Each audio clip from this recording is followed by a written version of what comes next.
네 아우가 어디 있느냐?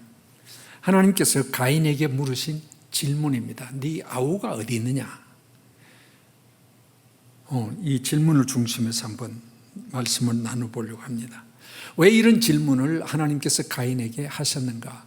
우리 안대로 4장 1절부터 그 이야기가 쭉 나옵니다. 아담이 낙원에서 추방된 이후에 가정을 꾸렸습니다. 그런데 자녀를 낳았습니다. 아주 신기하기 짝이 없죠. 처음이니까. 그래서 첫 아들을 가인이라고 얻었다 감격해서 그렇게 이름을 붙였습니다. 그리고 그 다음에는 아벨을 낳죠. 성장했습니다. 가인은 농사했고 아벨은 양을 치는 목축을 했습니다. 하나님께 제사를 드립니다. 가인은 자기의 농산물을 가지고 하나님 앞에 드렸습니다. 아벨은 양을 잡아서 드렸습니다. 그런데 뜻밖의 하나님께서 가인의 제사는 안 받으셨다 그랬습니다. 아벨의 제사만 받으셨다. 가인이 화가 난 거예요. 왜 내 제사를 안 받으시는가? 분노가 가득 찼습니다. 그래서 그 분노 끝에 동생을 죽여버리죠. 최초의 살인자. 그 동생을 죽인 가인에게 하나님께서 물으신 질문이 이겁니다. 네 아우가 어디 있느냐? 그는 뻔뻔스럽게 대답합니다. 내가 내 아우를 지키는 자입니까? 그것이 오늘 4장 1절부터 10절까지 이어지는 말씀의 내용입니다. 이 사건을 보면서 우리가 받는 교훈들이 몇 가지 있습니다. 첫째로 생각하고 싶은 말씀은 하나님이 받으시는 제사, 하나님이 받으시는, 지금으로 말하면 하나님이 받으시는 예배를 드려야 한다는 것입니다. 가인이 제사를 드렸습니다. 제사를 안 받았다. 헛제사가 된 겁니다. 아무 의미 없는, 아무 소용없는 제사가 되고 말았어요. 오늘 우리가 예배를 드리는데 하나님께서 내가 드리는 예배를 받지 않으셨다. 헛예배입니다. 아무런 의미가 없는 것이 되죠. 왜 하나님께서 가인의 제사는 안 받으시고 아벨의 제사만 받으셨을까요? 본문에서는 그에 대한 설명이 나타나지 않습니다. 그런데 신약에 와서 이 사건에 대한 해석을 몇 군데 하고 있습니다. 왜 가인의 제사가 안 받아들여졌는가? 아벨의 제사만 하나님이 받으셨는가? 첫째는 히브리서 11장 4절에 보면 믿음으로 아벨은 가인보다 더 나은 제사를 드렸다 그랬습니다. 즉 아벨은 믿음으로 하나님 앞에 제사를 드렸다. 아벨에게 믿음으로 드렸다고 강조한 것은 결국 가인은 믿음이 없이 그냥 드렸다는 것입니다. 한 걸음 더 나가서 마태복음 23장 35절에 보면 아벨을 가리켜서 의인 아벨 이렇게 표현합니다. 아벨을 의인으로 표현합니다. 반대로 가인에 대한 표현은 요한일서 3장 12절에 보면 가인은 악한 자에게 속해서 자기 행위가 악했다 그랬습니다. 아벨과 비교가 되어지죠. 그래서 제물을 받으신 것을 이렇게 표현합니다. 아벨과 그 제물은 받으셨다. 가인과 그 제물을 안 받으셨다. 그렇게 표현한 것을 보게 됩니다. 결국은 아벨은 믿음으로 드리는 제사, 하나님께서 기쁘게 받으시는 제사는 믿음으로 드리는 제사다. 한 걸음 더 나가서 제사 이전의 삶을 이야기합니다. 아벨은 의롭게 살았습니다. 삶이 제대로 된 거예요. 제대로 의롭게 살다가 하나님 앞에 제사 드리는 것 받으신. 가인은 악한 자에게 속해서 악한 사람이었습니다. 그런 악한 삶을 살면서 겨우 제사 한 번 드렸다고 하나님께서 받으셨는가? 그 아벨의 제사를 받지 않으셨다. 그런 말입니다. 자, 오늘 우리의 예배를 생각합니다. 정말 우리는 하나님이 받으시는 예배를 드리기 위해서 오늘 이 시간도 이 자리에 나왔고 그런 마음으로 우리가 하나님 앞에 예배를 드립니다. 그런데 하나님께서 보실 때에 정말 내 예배를 받으시겠는가? 어떤 예배? 이 원리에서 비춰볼 때 믿음으로 드리는 예배, 우리의 자세가 하나님의 살아계심, 하나님이 영광 받으심, 하나님께서 내 예배를 받으시는 그 믿음으로 드리는 것이 중요하죠. 그러나 동시에 예배에 대해서 예수님께서 하신 말씀이 있습니다. 우리가 잘 아는 요한복음 4장 수가성 여인과의 대화. 사마리아 사람입니다. 이 여인은. 예수님은 사마리아 사람이 그 여인을 볼 때 당신이 유대인이요, 그래 유대인이었습니다. 차이가 뭐냐? 제사의 예배의 차이. 사마리아 사람들은 이 산에서, 우리는 이 산에서 예배 드려야 된다고 믿습니다. 그 산이 뭐냐? 그리심 산입니다. 사마리아 땅에 있는. 그래서 그리심 산에서 드리는 예배를 하나님이 받으신다. 그런데 당신들 유대인들은 예루살렘에서 드려야 된다고 말합니다. 어디서 드려야 하나님이 받으실까요? 장소 문제를 이야기합니다. 예수님 대답이 뭡니까? 이 산 저 산이 문제가 아니다. 어디서 드리냐가 문제가 아니야. 하나님께 예배 드릴 때는 영과 진리로 드리는 것이 문제지 어디서 드리느냐가 문제가 아니다. 지금으로 말하면 지금도 온라인으로 예배 드리는 분들이겠죠. 온라인으로 예배 드리나 모여서 예배 드리나 믿음으로 영과 진리로 드리느냐가 문제다는 것입니다. 아무리 훌륭한 성전에서 아무리 수많은 사람이 와서 드려도 영과 진리로 드리지 않는다면 내가 이곳에 왔기 때문에 하나님 무조건 예배를 받으실 것이다. 아니라는 것입니다. 예수님의 말씀이. 장소가 문제가 아니라 내가 있는 곳에서 하나님 앞에 예배할 때 영과 진리로 제대로 드리느냐, 그걸 받으신다는 말씀입니다. 한 걸음 더 나가서 로마서 12장에 보면 1절에 그런 말씀이 있죠. 너희 몸을 하나님이 기뻐하시는 거룩한 산 제사로 드리라. 이 성경의 제사적인 표현은 지금 말하면 예배거든요. 몸을 하나님이 기뻐하시는 거룩한 산 제사 제물같이 드리라. 히브리서 13장 15절 16절에 보면 찬송의 제사라는 말이 나오고 선행과 나눔의 제사라는 것을 말합니다. 이런 제사를 하나님이 기뻐하신다. 이 구약의 원리와도 마찬가지입니다. 내 삶이, 6일간의 삶이 찬송과 선행과 나눔, 삶에 있어서 예배적 삶을 살다가 주일에 모여서 함께 예배 드리는 것, 이게 축복이다. 삶은 엉망으로 살면서 마구잡이로 살면서 주일 한번 나와서 예배만 딱 드리면 나는 모든 것이 끝난다, 하나님이 기뻐하신다, 나는 예배 드렸다, 아니라는 것입니다. 주일에 모여드리는 예배만큼 삶에 있어서 예배적 삶을 살아야 하나님께서 받으시고 하나님 기뻐하시는 예배가 될 수 있다는 사실입니다.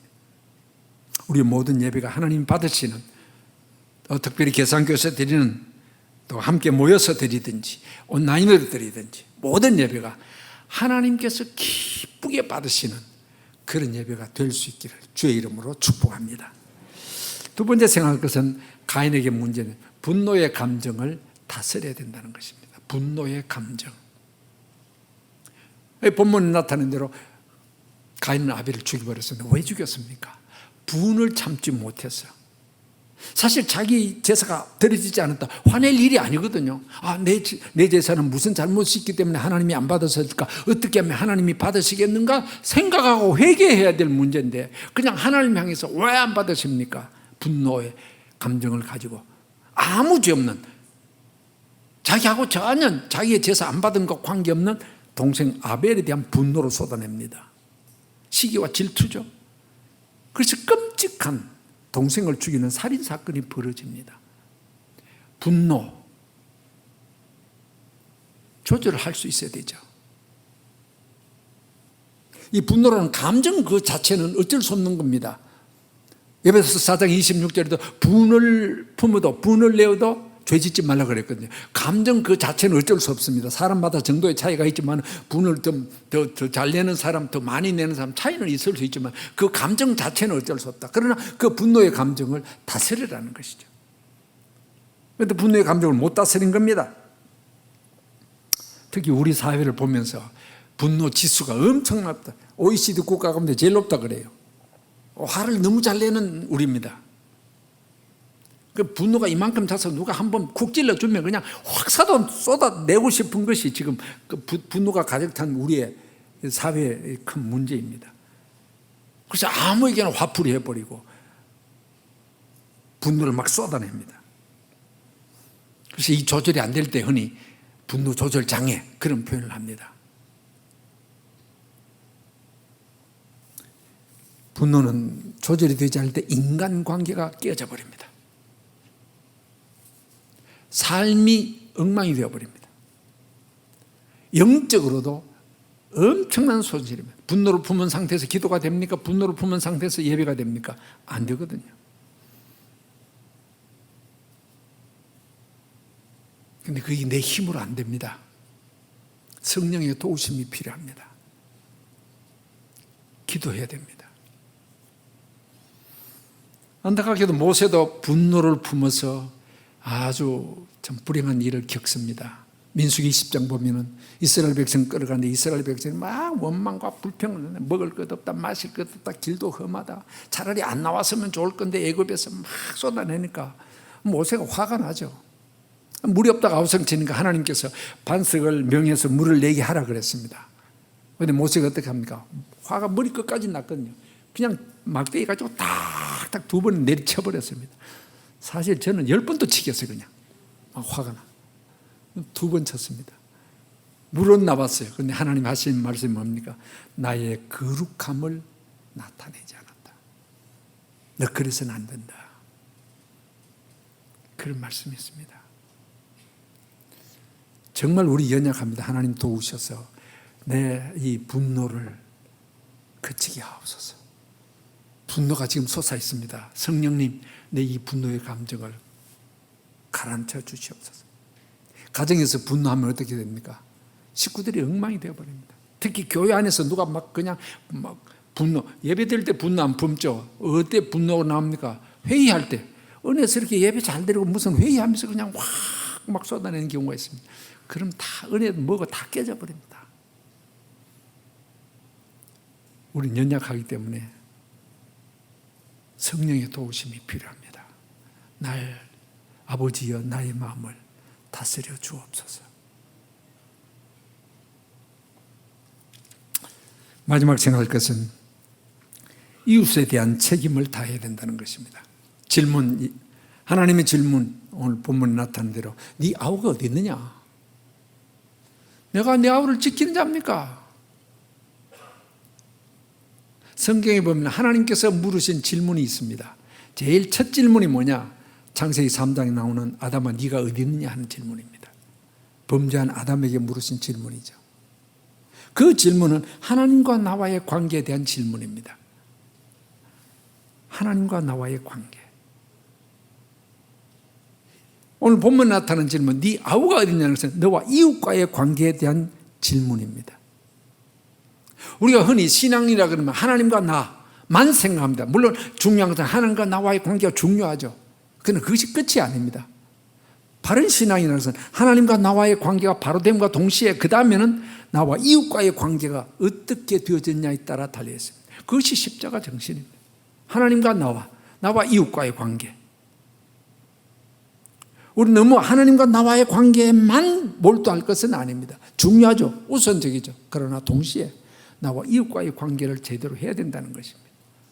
가인은 자기 가장 가까운 이웃인 동생과의 관계가 깨어져 버린 것입니다.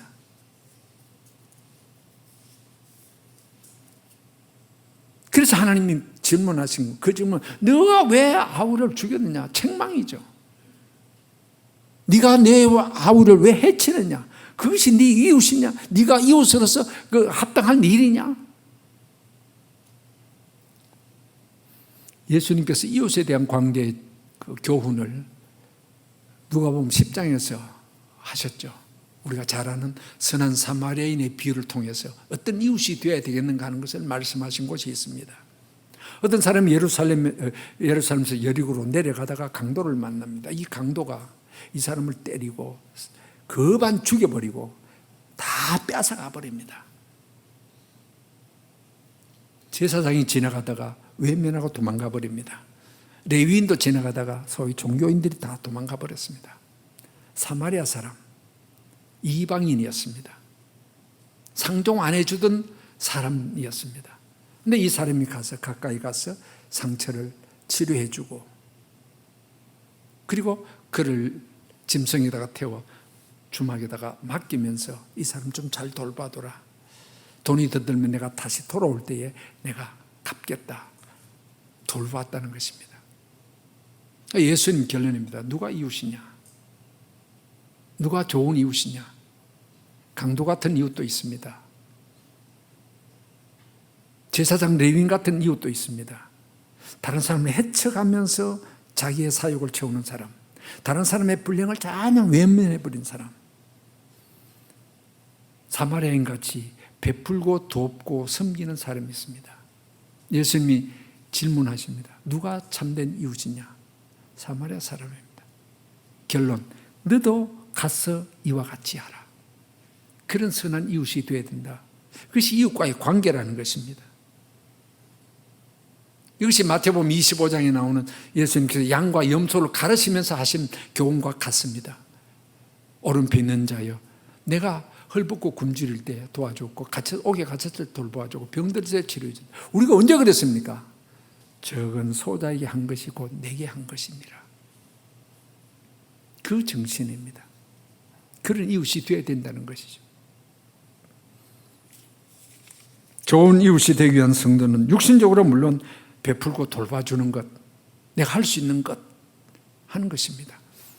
그러나 한 걸음 더 나가서 영적으로 좋은 이웃이 되어야 됩니다. 영적으로. 어떻게 보면 불신자는 악한 사탄에 의해서 강도 만난 피 흘리고 있는 존재입니다. 우리가 복음을 가지고 전도하는 것, 영혼 구원하는 것, 좋은 이웃이 되는 것입니다. 우리가 구해줘야 되는 것입니다. 그런 이웃이 되어야 된다는 것이죠.